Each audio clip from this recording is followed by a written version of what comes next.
ಕೇಂದ್ರ ಸರ್ಕಾರದಿಂದ ಕರ್ನಾಟಕವೂ ಸೇರಿದಂತೆ ದಕ್ಷಿಣ ಭಾರತದ ರಾಜ್ಯಗಳ ಮೇಲೆ ಅನ್ಯಾಯ ಆಗ್ತಾ ಇರುವಂಥದ್ದು, ಅನುದಾನ ಹಂಚಿಕೆಯಲ್ಲಿ ಮಲತಾಯಿ ಧೋರಣೆಗಳಾಗ್ತಾ ಇರುವಂಥದ್ದು, ಉತ್ತರ ಭಾರತ ದಕ್ಷಿಣ ಭಾರತದ ರಾಜ್ಯಗಳಲ್ಲಿ ಸಾಕಷ್ಟು ವ್ಯತ್ಯಾಸಗಳು ಕಂಡು ಬರ್ತಾ ಇದೆ.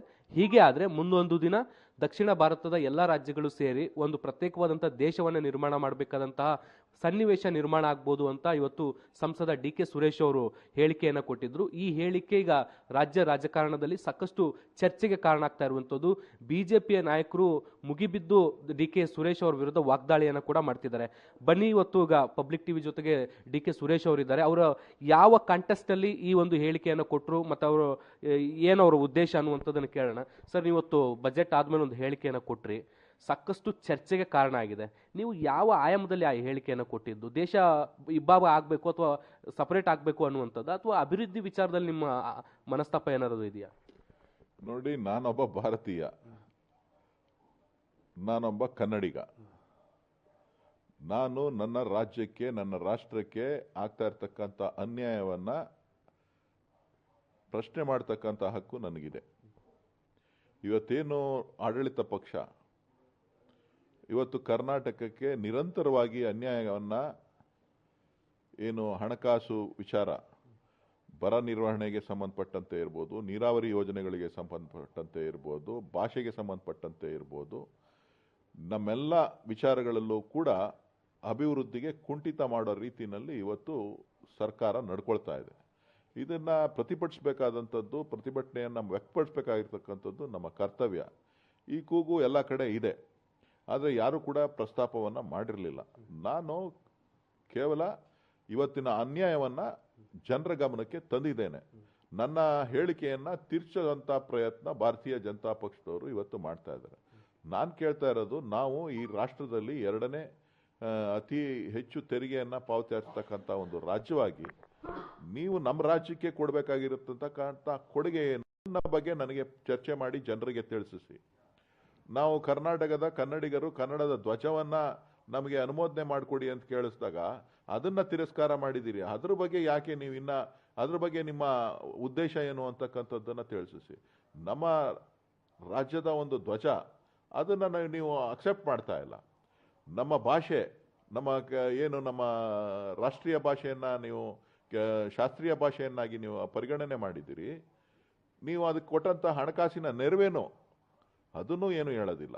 ನೀರಾವರಿ ಯೋಜನೆಗಳಿಗೆ ಕೊಟ್ಟಿರ್ತಕ್ಕಂಥ ಕೊಡುಗೆ ಏನು ಕೇವಲ ಬಜೆಟ್ನಲ್ಲಿ ಹೇಳ್ತೀರಿ ಹೊರತು ನೀವು ಎಲ್ಲೂ ಕೂಡ ನೀವು ಅದಕ್ಕೆ ಬೇಕಾದಂಥ ಅನುದಾನಗಳನ್ನು ರಾಜ್ಯದ ಹಿತದೃಷ್ಟಿಯಿಂದ, ರಾಷ್ಟ್ರದ ಏಕತೆಯ ದೃಷ್ಟಿಯಿಂದ ನೀವು ಯಾವತ್ತೂ ಕೂಡ ಅದನ್ನು ಪರಿಗಣನೆ ಮಾಡ್ತಾ ಇಲ್ಲ. ಮಲತಾಯಿ ಧೋರಣೆಯನ್ನು ನಿರಂತರವಾಗಿ ಮಾಡ್ತಾ ಇರ್ತಕ್ಕಂಥದ್ದು ಮತ್ತು ನಮ್ಮ ರಾಜ್ಯದಿಂದ ಬರ್ತಕ್ಕಂಥ ಅನುದಾನಗಳನ್ನು ಹಿಂದಿ ಪ್ರದೇಶದಲ್ಲಿ ನೀವು ಹಂಚ್ತಾ ಇರ್ತಕ್ಕಂಥದ್ದು ಎಷ್ಟು ಸರಿ? ಯಾಕೆ ಪ್ರಗತಿಯಾಗಿರ್ತಕ್ಕಂಥ ರಾಜ್ಯವನ್ನ ಯಾಕೆ ನೀವು ಡಿವೈಡ್ ಮಾಡ್ತೀರಿ? ನೀವು ವಿಭಜನೆ ಮಾಡ್ತಾ ಇರೋದು ನಾನಲ್ಲ. ನಾನು ನಮ್ಮ ರಾಜ್ಯಕ್ಕೆ ಆಗಿರ್ತಕ್ಕಂಥ ಅನ್ಯಾಯವನ್ನ ಇವತ್ತಿನ ದಿನ ರಾಷ್ಟ್ರದ ಜನರ ಮುಂದೆ ಇಟ್ಟಿದ್ದೇನೆ. ಸರ್, ನೀವೀಗ ಸಂಸದರು ಭಾರತದ ಏಕತೆಗೆ, ಸಮಗ್ರತೆಗೆ ಧಕ್ಕೆ ಬರಲ್ಲ ಅಥವಾ ಧಕ್ಕೆ ಮಾಡಲ್ಲ ಅನ್ನೋ ರೀತಿಯಾದಂತಹ ಒಂದು ಪ್ರಮಾಣ ವಚನವನ್ನು ತಗೊಂಡಿರ್ತೀರಿ. ನಿಮಗೆ ಡಿಸ್ಕಸ್ ಮಾಡೋಕೆ ಅಥವಾ ನಮಗಾಗಿರುವಂಥ ಅನ್ಯಾಯವನ್ನು ಕೇಳೋಕೆ ನಿಮಗೆ ಸಂಸತ್ನ ಒಳಗಡೆ ಅವಕಾಶ ಇದೆ, ನೀವು ಅಲ್ಲಿ ಕೇಳ್ಬೋದಿತ್ತು. ಆದರೆ ಹೊರಗಡೆ ಈ ರೀತಿಯಾಗಿ ಮಾತಾಡೋದು ಎಷ್ಟು ಸರಿ ಅನ್ನುವಂಥ ಚರ್ಚೆ. ನಾನು ಸಂಸತ್ ಸದಸ್ಯನಾಗಿದ್ದೇನೆ, ಬಜೆಟ್ ಮಂಡನೆ ಆಗಿದೆ. ಬಜೆಟ್ನಲ್ಲಿ ಕರ್ನಾಟಕದ ಬಗ್ಗೆ ತೋರಿರ್ತಕ್ಕಂಥ ಧೋರಣೆಯನ್ನು ನಾನು ಒಳಗಡೆನೂ ಕೂಡ ಈ ವಿಚಾರವನ್ನು ನಾನು ಹೇಳ್ತೇನೆ. ಏನು ಅನ್ಯಾಯ ಆಗಿದೆ ಅದನ್ನು ಪ್ರಸ್ತಾಪವನ್ನು ಮಾಡ್ತೇನೆ. ಸೊ ನನ್ನ ಉದ್ದೇಶ ನಮ್ಮ ರಾಜ್ಯಕ್ಕೆ ಆಗುವಂಥ ಅನ್ಯಾಯವನ್ನು ವ್ಯಕ್ತಪಡಿಸ್ತಕ್ಕಂಥದ್ದು.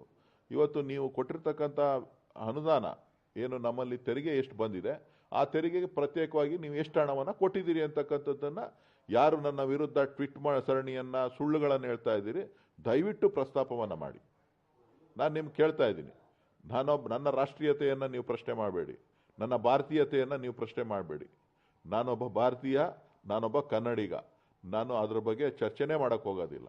ನನಗೆ ಒಗ್ಗಟ್ಟು, ಐಕ್ಯತೆಯನ್ನು ಮೂಡಿಸ್ಬೇಕಾದಂಥವ್ರು ಆಡಳಿತದಲ್ಲಿರ್ತಕ್ಕಂಥವ್ರು. ಆಡಳಿತದಲ್ಲಿ ಇವತ್ತು ತಿರ್ಚೋ ನಿಟ್ಟಿನಲ್ಲಿ ರಾಹುಲ್ ಗಾಂಧಿ ಅವ್ರನ್ನ ಇದನ್ನ ಕರ್ಕೊಂಡು ಬರ್ತಕ್ಕಂಥದ್ದು, ಅವರ ಭಾರತ್ ಜೋಡೋ ಯಾತ್ರೆಯನ್ನ ಕರ್ಕೊಂಡು ಬರ್ತಕ್ಕಂಥದ್ದು ಇದು ಸರಿಯಲ್ಲ. ಇದು ನಿಮ್ಮ ಡೋಂಗಿತನವನ್ನು ತೋರಿಸ್ತದೆ. ಈಗ ಬಹಳಷ್ಟು ಬಿಜೆಪಿ ನಾಯಕರು ನಿಮ್ಮ ವಿರುದ್ಧ ಸಾಕಷ್ಟು ಆರೋಪಗಳನ್ನ ಮಾಡ್ತಿದ್ದಾರೆ, ದೇಶ ದ್ರೋಹಿ ಅಂತಿದ್ದಾರೆ, ದೇಶ ಒಡೆಯೋರು ಅಂತಿದ್ದಾರೆ. ತೇಜಸ್ವಿ ಸೂರ್ಯ ಅವರು ಹೇಳ್ತಾ ಇದ್ರು, ಮೊಹಮ್ಮದಲ್ಲಿ ಜಿನ್ನಾ ರೀತಿಯಲ್ಲಿ ಅವ್ರು ಮಾತಾಡ್ತಾರೆ ಅಂತ ನಾನು ಯಾವತ್ತೂ ಕೂಡ ಅನ್ಕೊಂಡಿರಲಿಲ್ಲ, ದೇಶ ಒಡೆಯೋ ಮಾತು ಅಂತ. ಆರ್ ಅಶೋಕ್ ಅವರು ಹೇಳ್ತಾರೆ, ವಿರೋಧ ಪಕ್ಷದ ನಾಯಕರು, ಇವತ್ತು ದಕ್ಷಿಣ ಭಾರತ ಆಗಬೇಕು ಅಂತಾರೆ, ಮುಂದೆ ಉತ್ತರ ಕರ್ನಾಟಕ ದಕ್ಷಿಣ ಕರ್ನಾಟಕ ಆಗಬೇಕು ಅಂತಾರೆ, ಮುಂದೊಂದು ದಿನ ಕರ್ನಾಟಕ ರಿಪಬ್ಲಿಕ್ ಕನಕ್ಪುರ ಆಗಬೇಕು ಅಂತಾರೆ ಅನ್ನೋ ರೀತಿಯಲ್ಲಿ ಮಾತಾಡಿದ್ದಾರೆ.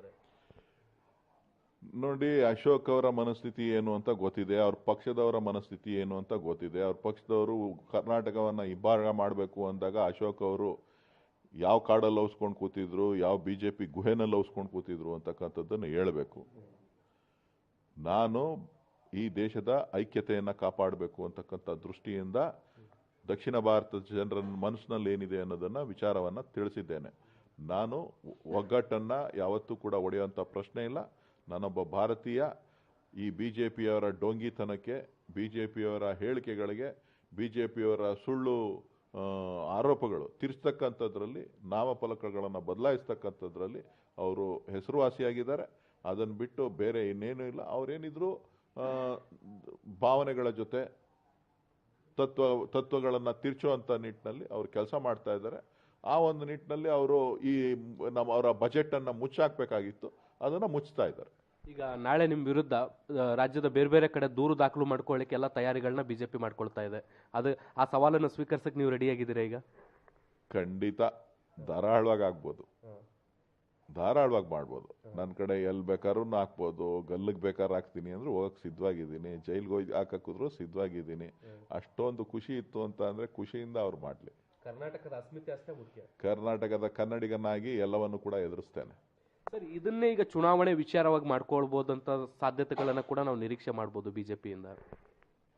ಹೇಗೆ ಫೇಸ್ ಮಾಡ್ತೀರಿ ಈ ಹೇಳಿಕೆಯನ್ನ? ನೀವು ಕಾಂಗ್ರೆಸ್ನ ಹೇಳಿಕೆ ಆಗಿ ತಗೋತೀರಾ ಅಥವಾ ನೀವು ಪರ್ಸನಲ್ ಹೇಳಿಕೆ ಆಗಿ ತಗೋತೀರಾ? ಇದು ನನ್ನ ವೈಯಕ್ತಿಕ ಹೇಳಿಕೆ. ಕಾಂಗ್ರೆಸ್ ಪಕ್ಷಕ್ಕೂ ಈ ಹೇಳಿಕೆಗೂ ಸಂಬಂಧ ಇಲ್ಲ. ನಾನೊಬ್ಬ ಕಾಂಗ್ರೆಸ್ಸಿಗ, ನಾನೊಬ್ಬ ಭಾರತೀಯ. ನನ್ನ ರಾಷ್ಟ್ರೀಯತೆಯನ್ನ ಪ್ರಶ್ನೆ ಮಾಡುವಂತ ಯಾವುದೇ ವಿಚಾರಗಳು ಭಾರತೀಯ ಜನತಾ ಪಕ್ಷದ ಮುಖಂಡರುಗಳಿಗಿಲ್ಲ. ಈಗ ರಾಹುಲ್ ಗಾಂಧಿ ಅವರು ಭಾರತ್ ಜೋಡೋ ಅಂತಿದ್ರು. ಈಗ ನೀವು ಹೇಳಿಕೆ ಕೊಟ್ಟಾದ್ಮೇಲೆ ಬಿಜೆಪಿ ನಾಯಕರು ಹೇಳ್ತಿದ್ರೆ ಕಾಂಗ್ರೆಸ್ ನಾಯಕರು ಭಾರತ್ ತೋಡೋ ಅನ್ನೋ ರೀತಿಯಾದಂಥ ಹೇಳಿಕೆಗಳನ್ನ ಕೊಡ್ತಿದ್ದಾರೆ. ಕಾಂಗ್ರೆಸ್ನಲ್ಲೇ ಒಂದು ಒಮ್ಮತದ ನಿರ್ಧಾರಗಳಿಲ್ಲ ಅನ್ನುವಂಥದ್ದು. ನಾನು ಭಾರತ್ ಜೋಡೋ ಯಾತ್ರೆಯಲ್ಲಿ ಭಾಗಗೊಂಡಿದ್ದೀನಿ, ಭಾರತ್ ಜೋಡೋ ಯಾತ್ರೆಯನ್ನು ಮಾಡಿದ್ದೇನೆ, ನಾನು ಭಾರತ್ ಜೋಡೋನಲ್ಲಿ ಭಾಗವಾಗಿದ್ದೇನೆ, ಅದರ ಬೆಂಬಲವಾಗಿ ನಿಂತಿದ್ದೇನೆ. ಇವ್ರ ಹತ್ರ ನಾವು ರಾಷ್ಟ್ರೀಯತೆಯನ್ನ ಕಲಿಬೇಕಾದಂಥ ಅವಶ್ಯಕತೆ ಈ ಬಿಜೆಪಿಯವರ ಹತ್ರ ಇಲ್ಲ. ನಾವು ಭಾರತೀಯರು, ನಾನು ಭಾರತೀಯ, ನಾನೊಬ್ಬ ಕನ್ನಡಿಗ. ತೇಜಸ್ವಿ ಸೂರ್ಯ ಅವರು ಈಗಷ್ಟೇ ಕೆಲವೊಂದಿಷ್ಟು ಅಂಕಿ ಅಂಶಗಳನ್ನ ಕೊಡ್ತಾ ಇದ್ರು. ಯಾವುದೇ ರೀತಿಯಾದಂಥ ಅನ್ಯಾಯ ಆಗಿಲ್ಲ. UPA ಸರ್ಕಾರಕ್ಕೆ ಕಂಪೇರ್ ಮಾಡಿದ್ರೆ NDA ಸರ್ಕಾರದಲ್ಲಿ ಬಹಳ ದೊಡ್ಡ ಪ್ರಮಾಣದಲ್ಲಿ ನಾವು ಅನುದಾನ ಕೊಟ್ಟಿದ್ದೀವಿ, ಕರ್ನಾಟಕಕ್ಕೆ ಯಾವುದೇ ರೀತಿಯಾಗಲಿ ಅನ್ಯಾಯ ಆಗ್ಲಿಕ್ಕೆ ನಾವು ಬಿಟ್ಟಿಲ್ಲ ಅನ್ನೋ ಮಾತುಗಳನ್ನ ಆಡ್ತಾ ಇದ್ರು.